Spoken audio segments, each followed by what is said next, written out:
welcome everybody. Today's topic for Stewardship Hour is plastic reduction. And I'm hoping that we can sort of share some ideas, make this a little bit more of a discussion than our Stewardship Hours typically are.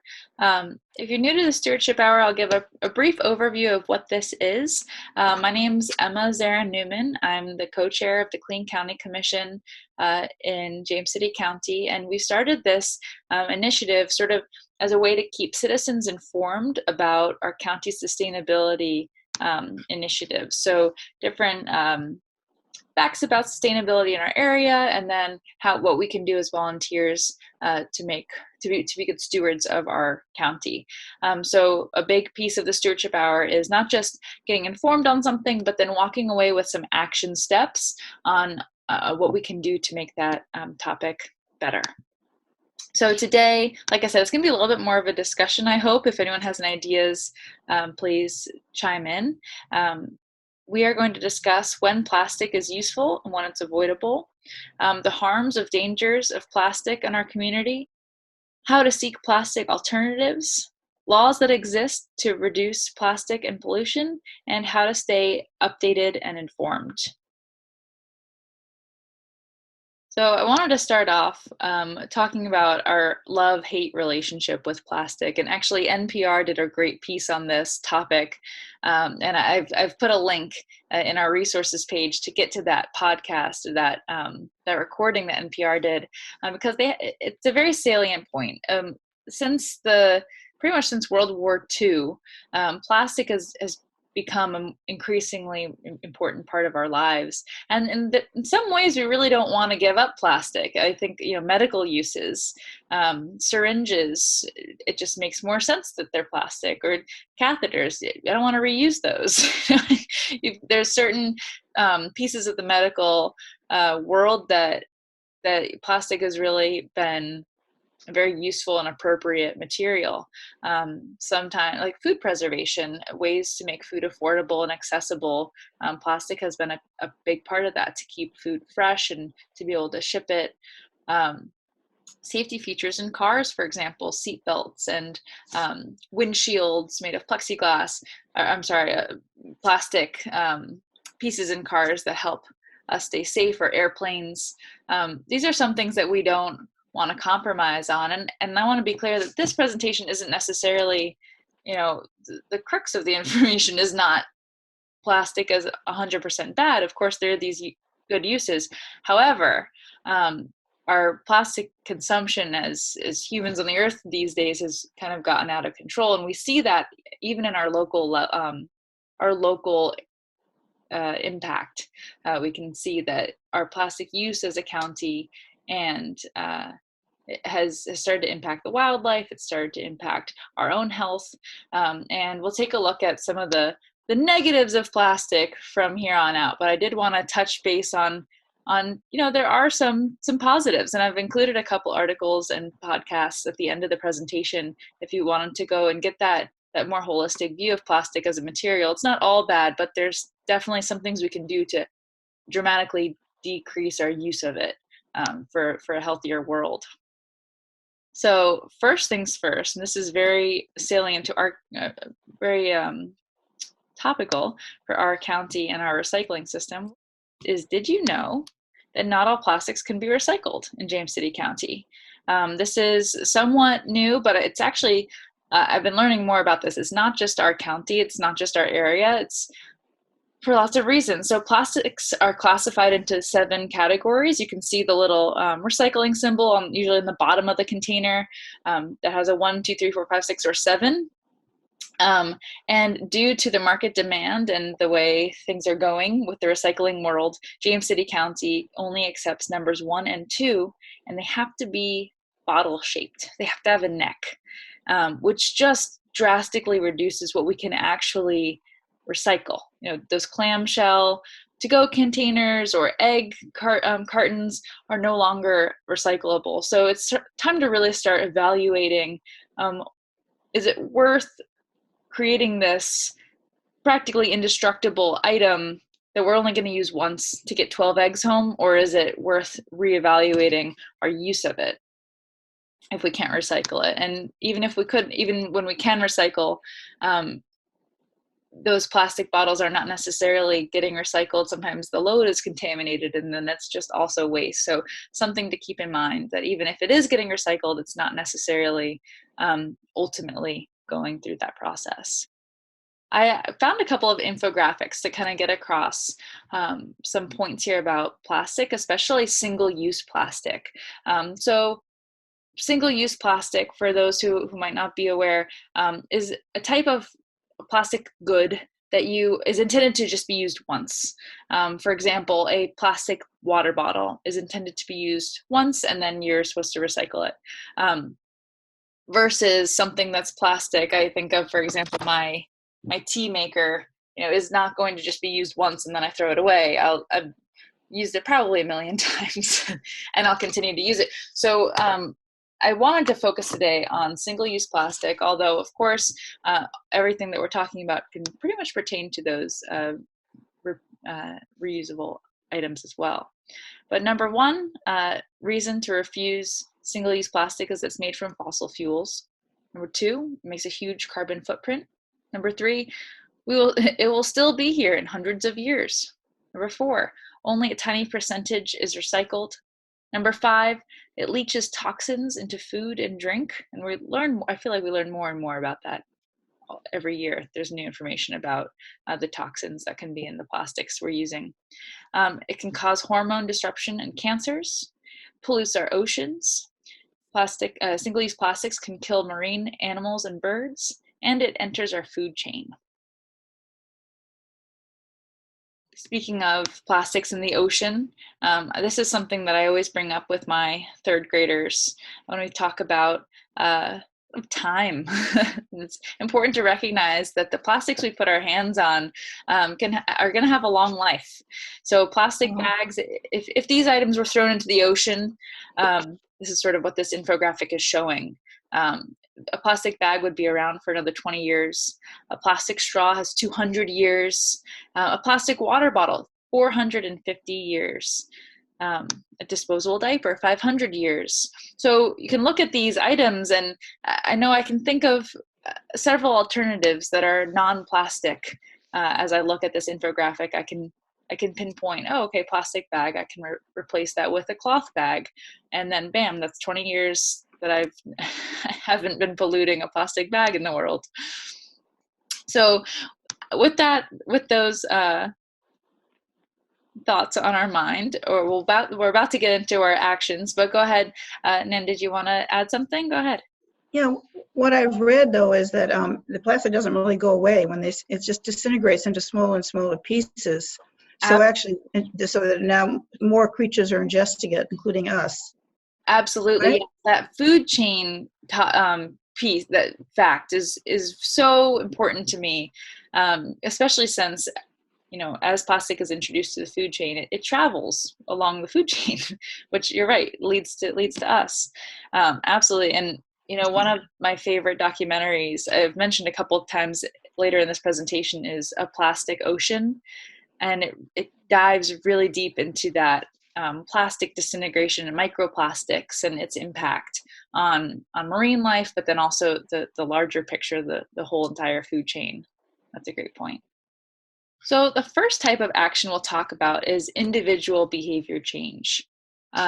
Now, I want to mention at this point in the presentation that I'm going to turn this presentation into a PDF file that can be sent around.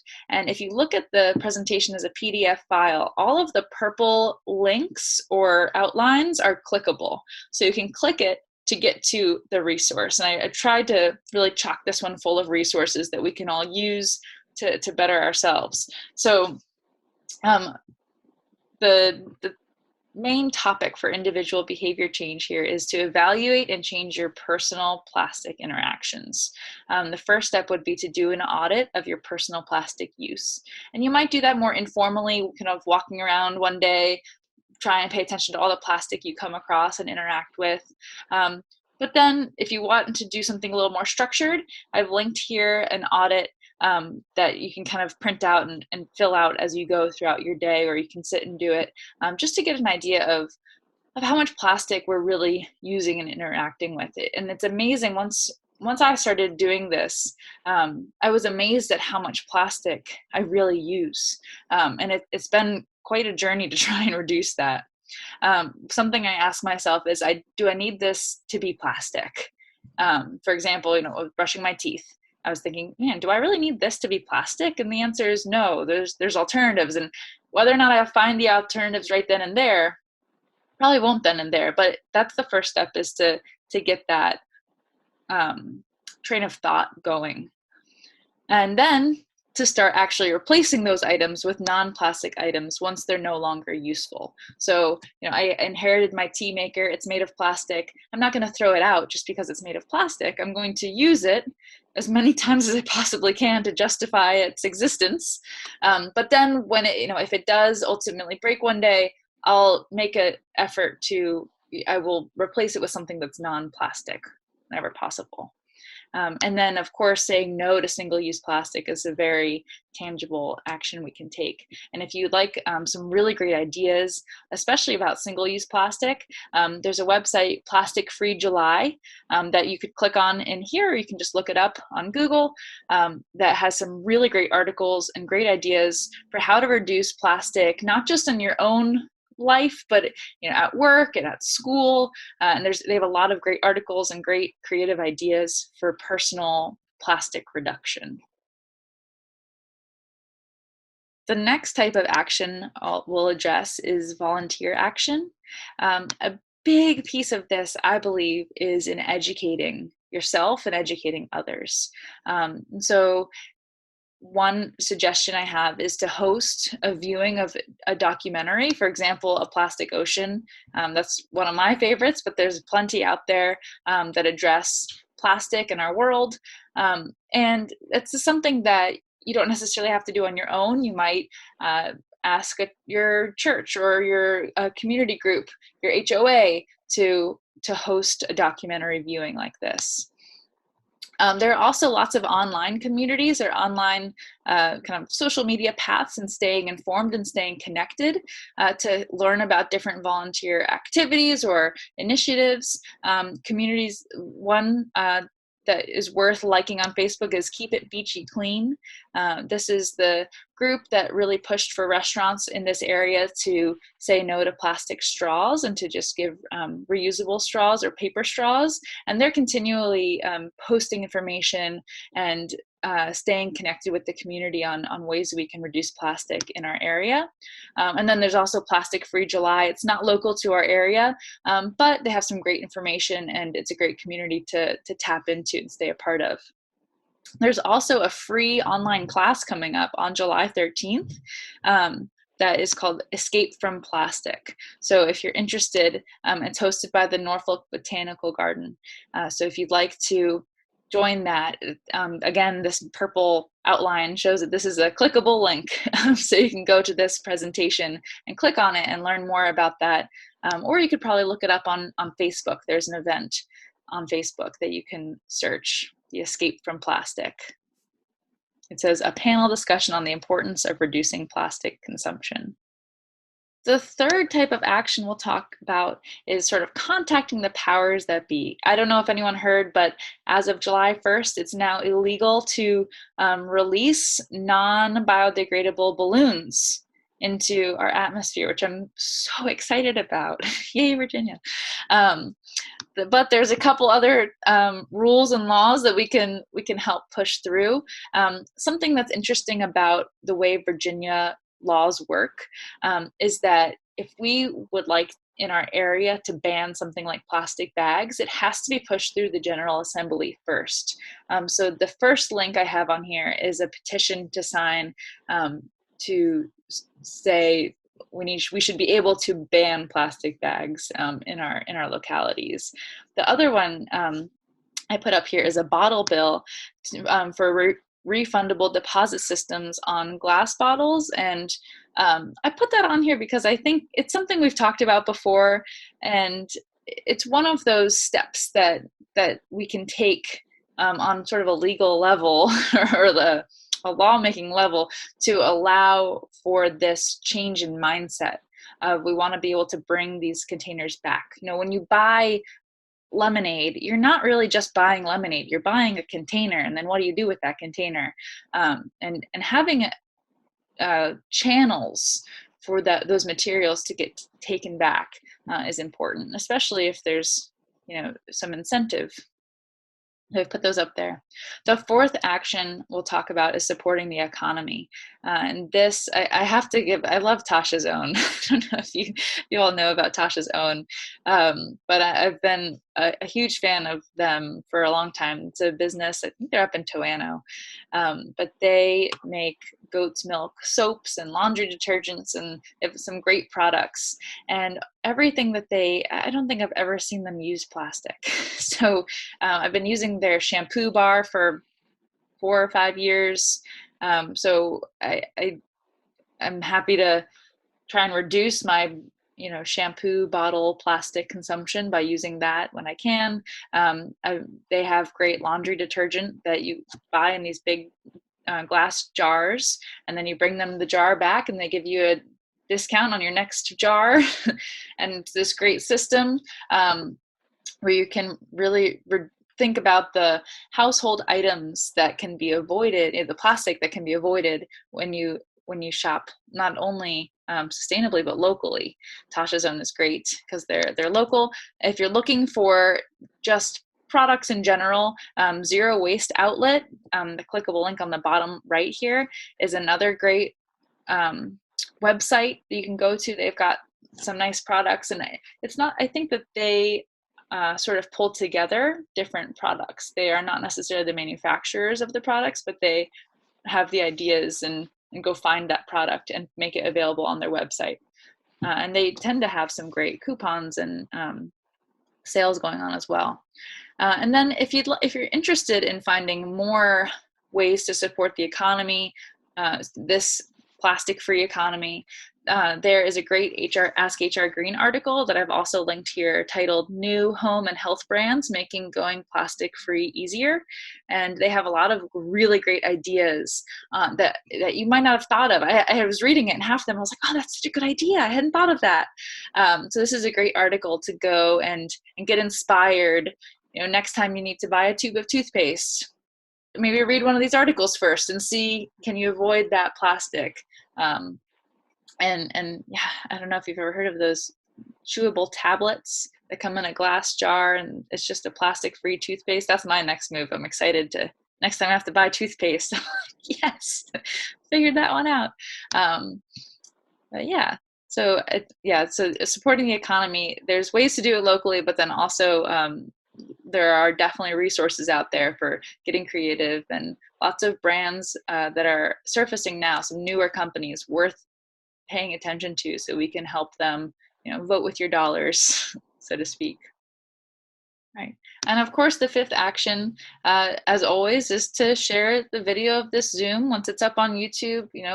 Tell people about reducing their own plastic, and encourage your neighbors and community members to be aware of their plastic consumption in general. I am going to put our exit ticket in the chat of our Zoom in just a second, but first I wanted to show everybody at the end of this presentation, I've put a lot of resources that are worth poking around, worth looking into if you want to learn more about personal plastic consumption, or how plastic is affecting the world.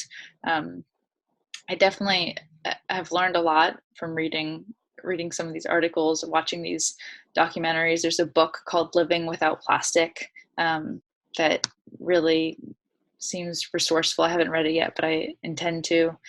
Yeah. So before we wrap up, though, I'd really like to hear from anybody if anyone has any ideas, or has felt inspired by anything that we've talked about today. I'd love to get some people talking. Or has anyone started their journey? Yes, Nan, go ahead. I think everything you suggested is fantastic, but I don't think we can rely upon individual people's initiative. I think we have to push companies and grocery stores to reduce their use of plastic. for instance, I read that Amazon.com, Amazon is using non-plastic for its packaging in India. They use all biodegradable stuff there. So why don't they do it here? Right. You know, Right. I mean, think of the millions of little containers of plastic that come in with the stuff that you order. And there's a lot of, I remember the days when you went to the grocery store and you bought lettuce and it wasn't in a plastic container. It was just there free. More of the produce now is more of it is in a plastic container when you buy it, and it's unnecessary if you just bring your own bag or something to put it in. I The other think that thing, has to do with minimizing the spread of disease, though, with different people handling the fruit or the lettuce. well, I don't know if we're getting more disease now than before, though. Okay, that's a good point. The other thing is I want to say was I wish sometimes the government has to take initiatives, and I think I'd like to see more recycling containers around the city and county. When I go up to Massachusetts, it seems like there's more of an awareness there by the community and the citizenship. And so, like, you go to an indoor mall and there's the trash can and there's a recycling container right by it. They have that at the airport now in Richmond, but I'm sure there's been lots of opportunities. For instance, when the Kimball Theater, which was owned by Colonial Williamsburg, they had their own recycling location, not at the theater, but in another part of Colonial Williamsburg. But they didn't even have recycling places to recycle the things that they sold right there at the theater for people to put in. And I maybe another confusion is, like, if I put in if I've just bought a can of soda and want to recycle it, we're told it's better to wash it out first, and that's an issue I think that maybe stops some people. I don't know. What should you wash it? I mean, I know you shouldn't have food in it, Or but cigarette butts. oh no, you can't. That's what I keep finding Right. when I pick up litter. People use Yeah. the plastic bottles as their ashtray, and then they throw the whole bottle out. No, you can't do that. Right. Yeah. I also don't like the fact that those of us that choose to use the recycling service the county offers, that we have to pay for it. I don't know any way around it, but I feel like in a way we're taking the extra effort to, contribute to the common good in a way and reduce the collective trash, and we're paying for it. You know what I mean? I think it should be a free service. Absolutely. You can't make people that. Of course, I'd like to make the people that don't use it pay for it, but that won't work. Yeah. Absolutely. Yeah. And I think that kind of goes back to, where the economy is at with recycling is really showing that recycling isn't the answer. And that's why I put, No, you're right. or at least it's not the only answer. It can be a good thing in some ways, but it's really not where we need to be thinking right now at this stage of the game. So I put this up here: reduce, reuse, recycle, Right. refuse. Because you're absolutely right. It comes to it's much bigger than just individual choices. Of course, it starts there to get a cultural shift, but it is so much bigger. Absolutely. Amazon, governments, companies in general. That's why I think it's such an important, so important to not just have that individual behavior change action, but to also sign petitions, write letters to representatives, vote with your dollar. Find the businesses that need the investment, that need that extra, support, and to give it to them radically, or wholeheartedly, so that we can start to make a difference. I know there's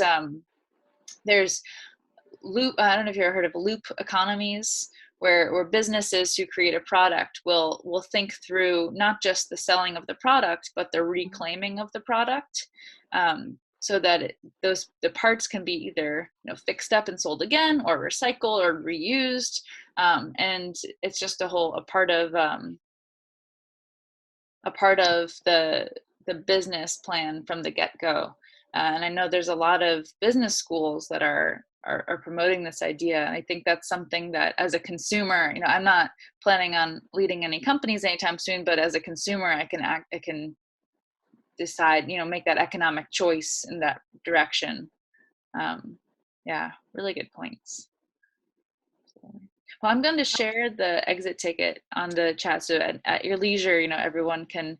Um, it's a simple one today. There's no quiz this time, but you can kind of commit to what do you feel like you personally want to accomplish, and it's we have so many ideas in a presentation like this floating around, and sometimes it's really best, instead of saying I'm going to do every single thing, to pick 4 or 5 and really do them. So that's sort of the purpose of our exit ticket today. And also, if you'd like the PowerPoint PDF, then you can indicate that in the ticket as well. Yeah. Does anyone else have any comments, ideas, questions, inspirations? Just that I think we need to consider the fact that many companies do use plastic, like plastic bags, the grocery and so forth, for an economic reason. Mm. I mean, if they had alternatives that were not plastic, prices on things would go up, Mm-hmm. and then that would hit our pocketbook. So Right. we pay one way or the other. Right. It's a matter the plastic itself is not a bad thing, but it's how it's being used or misused in its placement. Absolutely. Well, I'm sorry, it is a bad thing if it's unnecessary. I guess I feel like, the bottom line is, what are our values? Are we willing to pay more for things that are organic, or that don't harm the environment? Right. Well, when consumers make that choice, if you are willing to pay extra for the Mhm. the plastic free option, then it allows the businesses to in turn afford that option, which is, yeah, it's in my mind, it's worth buying less, so that you might be spending the same amount, but it's worth buying less of the good stuff or the something that you want to see more of, versus more of the cheaper, more plastic full stuff. But absolutely, I mean, and that's what I was, when you talk about food, in particular, I can see why plastic is used. I mean, it keeps things fresh, and it allows for cheaper food. We want food to be able to be accessed. But it's almost, it does, I think, too, take the consumer to say, okay, I can spend extra on this, for this plastic free option. And so I will, because then maybe ultimately that will lower the price for everybody. Yeah, it's tricky. I wish we could just wave a magic wand and make this less arduous. I'd like to see some articles in the Gazette or the Daily Press about, which companies, for instance, are where you can recycle your plastic bags, like Restore and Food Lion are two that come to mind. Mm-hmm. And also, like, other places in town where you can take things. Like, about 10 years ago, it was when Mary Ann Moxon, who wrote for the Virginia Gazette on 2009, 2010, she had some articles about where you could recycle things, in the country and in the town. And she, I guess her position was terminated, but I'd love to see something like that again now, especially now that more people are becoming aware of it. Mm-hmm. So maybe the Clean County Commission could do something like that. Yeah, we can definitely pass that Yeah. request along and see what happens. Like Nike takes old sneakers, things like that. Right. Yeah, absolutely. Well, I think that Recyclopedia, I don't know if you've heard of that. It's sort of the Oh, county's yeah. search engine for finding out if something's recyclable. From what I understand, the ultimate goal is for that to be not just if something is recyclable or not, but if it's not recyclable, through the county's curbside pickup system, they'll give information about where you can recycle something. And so, And where can you find that? that's How would people know that that's available? Yeah, so that's on the county website. Okay. Gosh, under information about recycling, Okay. Recyclopedia is the name of the search engine, and we've got one of our volunteers, or from Keep James City County Beautiful, working on that to keep filling in information.